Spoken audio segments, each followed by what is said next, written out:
Welcome everyone. ये transport in plants का आपका लास्ट लेक्चर रहेगा, क्योंकि इस चैप्टर को हमने बहुत डिटेल में लिया है। करीब 15 से 16 वीडियो बनी है और काफ़ी अच्छे से हम लोग ने डिस्कस किया है। और जो आज का टॉपिक है, how do plants absorb water. Plant कैसे एब्जॉर्ब करता है वाटर को। तो प्लांट्स एब्जॉर्ब करता है आपका मेनली रूट हेयर से वाटर को एब्जॉर्ब करता है। तो यहाँ पे आपको हमने एक रूट का स्ट्रक्चर दिखा है जिसमें 4 जोन होते हैं। There are 4 zone. तो यहाँ पे आपको दिखाया गया, first is root hair zone, second is zone of elongation, third is zone meristematic zone and the fourth one is root cap. तो यहाँ से रूट की लेंथ आपकी जो है बढ़ती है। मेरिस्टेमेटिक जोन है, यहाँ पे डिवीजन होता है। और ये है जो रूट हेयर जहां से वाटर का एब्जॉर्प्शन होता है। और यही रूट हेयर है जो कि सरफेस एरिया को भी इंक्रीज करता है। ठीक है, तो यहाँ पे एक क्वेश्चन आपका यही इंपॉर्टेंट है कि वाटर का जो एब्जॉर्प्शन है वो रूट हेयर से होता है। ठीक है, और दूसरा सरफेस एरिया भी आपको बढ़ाता है। अब हम लोग देखते हैं कि वाटर का ट्रांसपोर्ट कैसे होता है। तो हम देखेंगे पाथ ऑफ वाटर ट्रांसपोर्ट। तो पाथ ऑफ वाटर ट्रांसपोर्ट पे अगर देखें तो सबसे पहले वाटर प्रेजेंट कहाँ होता है। वाटर प्रेजेंट कहाँ होता है, तो पाथ ऑफ वाटर ट्रांसपोर्ट सबसे पहले सॉइल सॉल्यूशंस में होते हैं। सॉइल सॉल्यूशन से वाटर कहाँ जाएगा, रूट हेयर में। रूट हेयर से और रूट हेयर के बाद कहाँ जाएगा, रूट हेयर के बाद सबसे पहले जो अपर लेयर होती है जिसको हम एपिडर्मिस कहते हैं। तो एपिडर्मिस में जाएगा। तो एपिडर्मिस के बाद जो सेकेंड लेयर होती है वो आपकी है कॉर्टेक्स। तो कॉर्टेक्स में जाएगी। कॉर्टेक्स के बाद अगर बात करें तो ये जो लेयर है आपके एंडोडर्मिस में जाती है। तो एंडोडर्मिस, और एंडोडर्मिस में आपकी कैस्पेरियन रिंग्स प्रेजेंट होते हैं। ठीक है, जो वाटर को रोकती हैं जाने से। एंडोडर्मिस के बाद आपकी जाती है पेरिसाइकल्स में। Now after pericycle is protoxylem, then metaxylem, या तो कहें आप जाइलम में पहुंच जाती है। और जाइलम है जो वाटर का ट्रांसपोर्ट करता है। क्लियर। तो ये हुआ आपका पाथ ऑफ वाटर ट्रांसपोर्ट। लेकिन ये भी जो वाटर का ट्रांसपोर्ट है ये 2 मेथड से होता है। एक है एपोप्लास्ट और दूसरा है सिम्प्लास्ट। तो दोनों को देखते हैं, एपोप्लास्ट और सिम्प्लास्ट क्या होता है। एपोप्लास्ट और सिम्प्लास्ट में छोटा सा डिफरेंस है।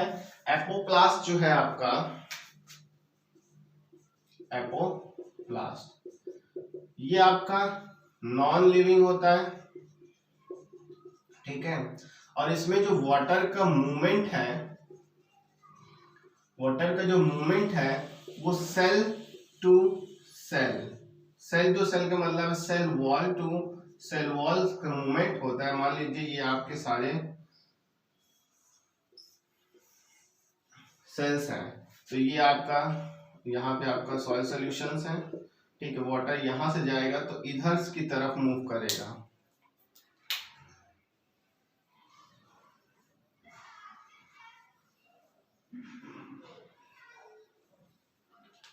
ये है सेल्स में मूव करते हैं, cell wall to cell wall move करते हैं। ठीक है, तो ये आपकी जो बाहर की लेयर हो गई जिसको बोलते हैं एपिडर्मिस, और फिर उसके बाद आपका कॉर्टेक्स में, कॉर्टेक्स के बाद आपके एंडोडर्मिस में। यहाँ पे कैस्पेरियन रिंग्स प्रेजेंट होते हैं जो वाटर को ब्लॉक करते आगे बढ़ने से। फिर ये आपके सिम्प्लास्ट में आ जाते हैं, फिर ये मूवमेंट करते हैं और फाइनली पेरिसाइकिल्स के बाद आपके जाइलम में पहुंच जाते हैं। तो यहाँ पे cell wall to cell wall movement है एपोप्लास्ट में। और अगर सिम्प्लास्ट की बात करें, सिम्प्लास्ट में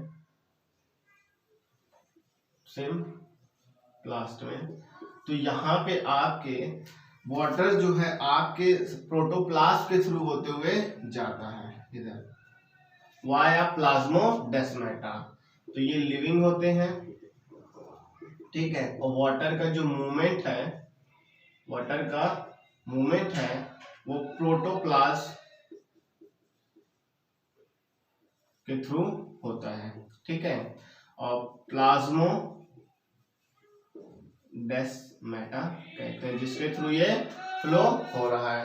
तो ये आपका एपोप्लास्ट और सिम्प्लास्ट हो गया, वाटर के एब्जॉर्प्शन पाथ और किसके थ्रू ये मूव करता है, ठीक है।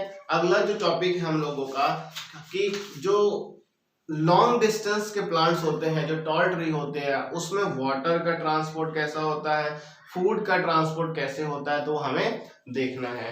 तो सबसे पहले लॉन्ग डिस्टेंस ट्रांसपोर्ट में जिसको हम ट्रांसलोकेशन कहते हैं उसको देखते हैं। ट्रांसलोकेशन, तो ट्रांसलोकेशंस में आपका देखिए दो मेथड लगता है। वाटर का मूवमेंट होता है, फूड्स का भी होता है, ठीक है। तो पहले हम लोग वाटर को ही देख रहे हैं, तो वाटर को देखते हैं, क्लियर।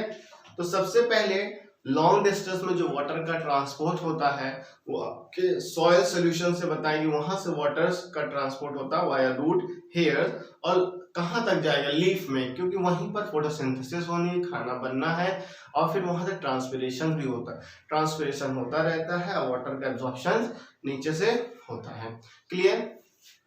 पर दो प्रोसेस होते हैं, मतलब एक होता है पॉजिटिव, एक होता है नेगेटिव, क्लियर। पॉजिटिव का मतलब जहां पर वाटर है, मतलब प्रेजेंट है ज्यादा अमाउंट में, प्रेजेंट इन लार्ज अमाउंट। और यहां निगेटिव जहां पे वाटर प्रेजेंट है पर इन लेस अमाउंट में प्रेजेंट होते हैं, ठीक है। तो ज्यादा कहां प्रेजेंट होगा, ज्यादा प्रेजेंट होगा आपके रूट हेयर्स में, या फिर कहिए सॉइल सॉल्यूशंस में।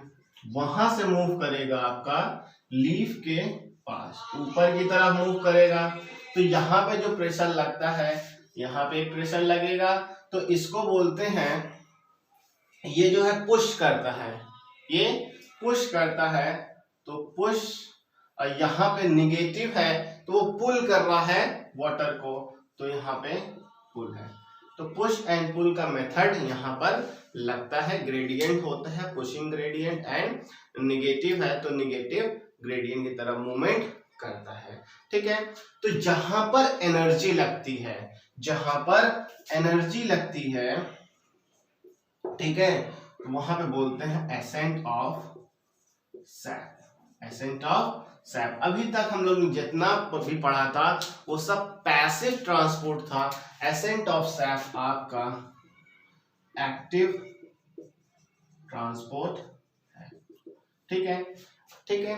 और इसके मैकेनिज्म को, ये इसमें क्या है, movement of water from a lower concentration to a higher concentration. अभी तक हम लोग क्या पढ़ रहे थे कि हायर टू लोअर मूव करता था, पर यहां से लो टू हाई मूव कर रहे हैं बाय यूजिंग दी एनर्जी, तो इसको एक्टिव ट्रांसपोर्ट कहते हैं। और इसके मैकेनिज्म को जिस साइंटिस्ट ने बताया था वो डिक्सन एंड जॉली थे, डिक्सन एंड जॉली। इंपॉर्टेंट है, आपके नीड्स में साइंटिस्ट वगैरह भी पूछे जाते हैं, तो इस पे आप ध्यान रखिएगा। तो डिक्सन एंड जॉली थे जिन्होंने इस मैकेनिज्म को बताया था कि ये मूव कैसे करते हैं। तो मूव कैसे करते हैं इसको हम लोग देखते हैं, क्लियर। जैसे बाल्सम प्लांट्स में इन्होंने एक्सपेरिमेंट देखा था, बाल्सम प्लांट्स जो हम बता रहे, एग्जाम्पल भी पूछ सकता है, तो आप इसको देखिए। अगर मान लीजिए ये प्लांट है आपका, ठीक है, ये रूट्स वगैरह है, यहाँ से जा रहा है, बड़े बड़े प्लांट्स है आपके, ठीक है। तो यहाँ से जो एनर्जी लग रही है, यहाँ पे रूट हेयर ले रहा है तो यहाँ से निगेटिव है, ठीक है, और यहाँ पे आपका रूट प्रेशर भी लगता है, ठीक है, रूट प्रेशर भी लगेगा। अभी हम बताते हैं रूट प्रेशर क्या होता है। जाइलम्स के सब पार्ट्स हैं, उसमें यहाँ पे ट्रैकिड्स वगैरह प्रेजेंट होती हैं। जितनी नैरो रहेंगी कैपिलरीज ट्रैकिड्स की, उतने अच्छे से वाटर का मॉलिक्यूल्स या मिनरल्स का ट्रांसपोर्ट होता है। और यहाँ से आपका ट्रांसपिरेशन पुल, जिसको आप सक्शन पुल भी कहते हैं, तो यहां से ये सक करेगा और यहां से एक प्रेशर लगेगा तो वाटर का मूवमेंट होता है।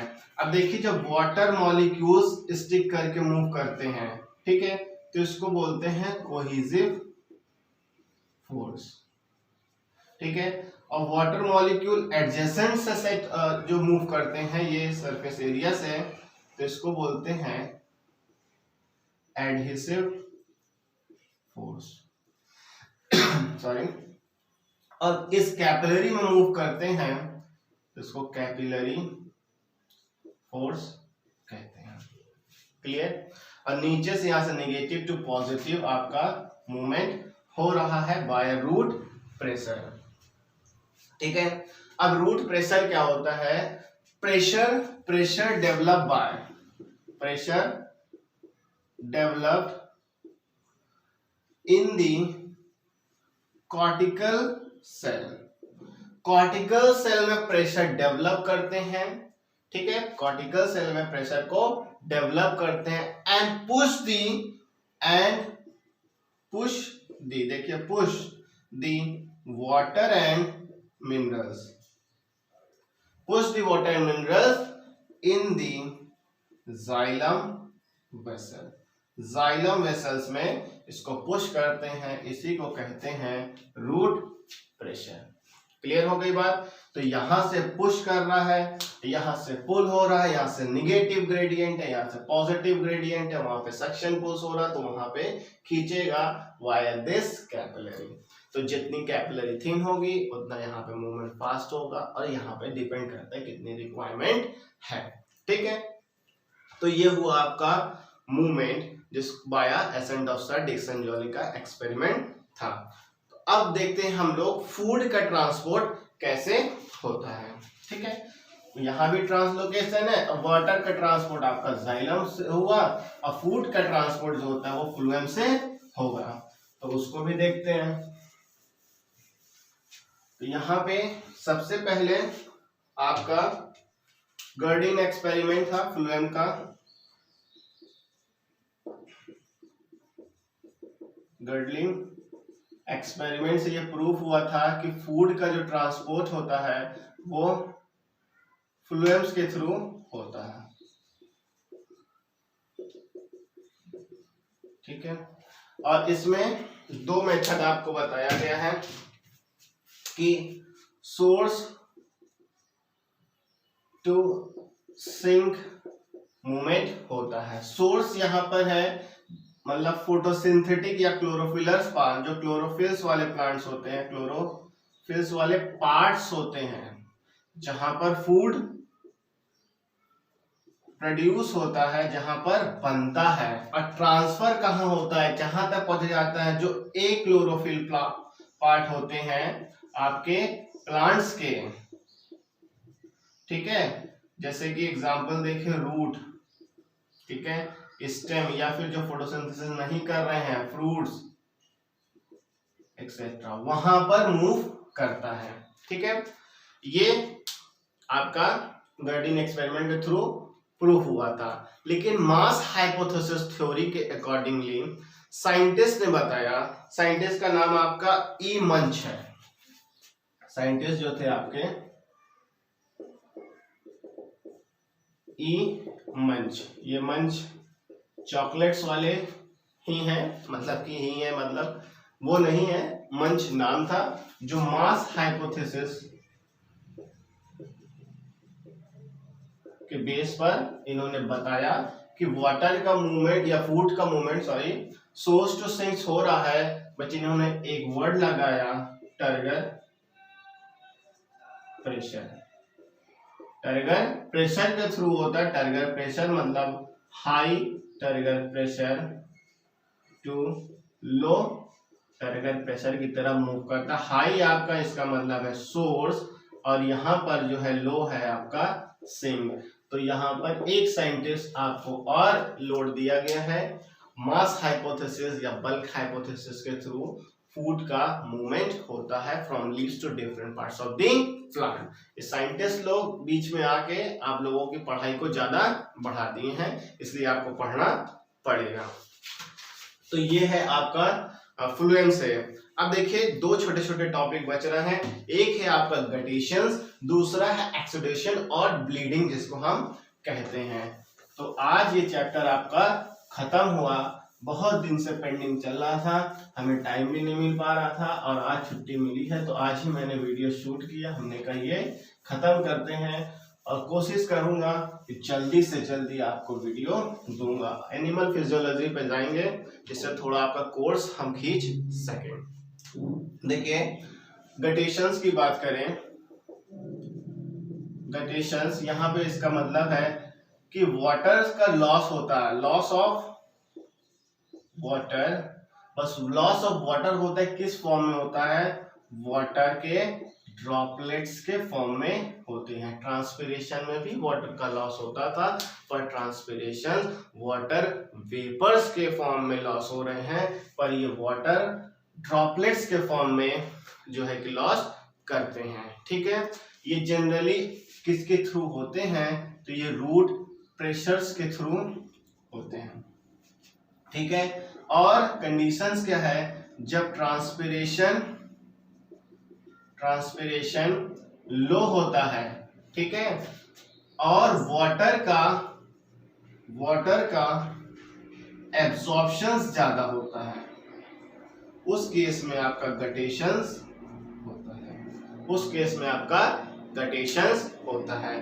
कुछ एग्जाम्पल देख लें कि ये गटेशंस होते किस में हैं। तो एग्जाम्पल में आपका आ जाएगा बाल्सम, ठीक है, कोलोकेशिया, ग्रासेस आपके देख रहे होंगे ठंड में, उसमें भी वाटर जो है कि लॉस हो रहे हैं ड्रॉपलेट्स के फॉर्म में। तो इस तरीके से कुछ एग्जाम्पल आपके ऑप्शन में आएंगे तो आप मार्क कर सकते हैं।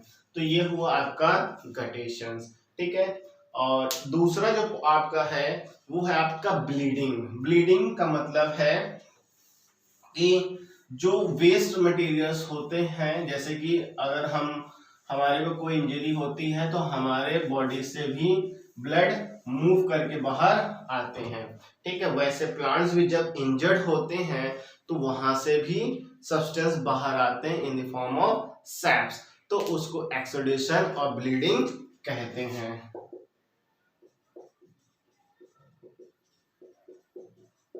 ब्लीडिंग, ठीक है, तो ये किस में होता है? Injured part of the plant, injured से होते हैं। ठीक है, और इसी को हम ब्लीडिंग कहते हैं। एक इंपॉर्टेंट पॉइंट हेडाथोर्स में कि वो जो हेडाथोर्स है उनमें पोर्स प्रेजेंट होते हैं। ठीक है, जहां से वाटर ड्रॉप्स के फॉर्म में निकलते हैं, इस पोर्स का नाम बोलते हैं हेडाथोर्स। ये भी पॉइंट्स हैं जो आपके लिए इंपॉर्टेंट है। क्लियर? तो ये ब्लीडिंग पे आते हैं, injured part of the plants है। तो इसमें जो है आपने देखा है कि जहां से वैक्स वगैरह या फिर लेटेक्स वगैरह निकालते हैं तो उस प्लांट्स में वो इंजर्ड करते हैं, मतलब वहां पे थोड़ा सा आप कोई टूल से वो करके अपने जो है कंटेनर को टांग देते हैं, तो वहां पर उनका सिक्रीशन जो होता है उसको कलेक्ट कर लेते हैं, तो वो ब्लीडिंग है। ठीक है, तो एग्जाम्पल में आपका लेटेक्स ऑफ रबर, ओपोन्सिया, ये सब आते हैं। लेटेक्स ऑफ रबर के लिए, ठीक है, ओपोन्सिया या ओपियम, ठीक है। और सबसे हाईएस्ट पूछता है हाईएस्ट ब्लीडिंग किस में होती है, तो वो आपको लिखना पड़ेगा कैरियोटा यूरेंस, कैरियोटा यूरेंस। तो ये एग्जाम्पल आप रखिएगा क्योंकि आपके क्वेश्चंस के लिए इंपॉर्टेंट है कैरियोटा यूरेंस। बाकी जो नॉर्मल्स होते हैं वो तो आपको याद रखना ही चाहिए। तो इसके साथ हमारा ट्रांसपोर्ट इन प्लांट्स खत्म होता है। अब हम आपके साथ रेगुलर बने रहेंगे और चैप्टर्स आपके फिजियोलॉजी का लेंगे, एनिमल फिजियोलॉजी का, क्योंकि यहाँ पे ट्रांसपोर्ट्स में थोड़ा भी समय लग रहा है और हमें समय मिल भी नहीं रहा है, तो हम उसको लेके जल्दी चलेंगे और आपका कोर्स ले चलेंगे। Thank you.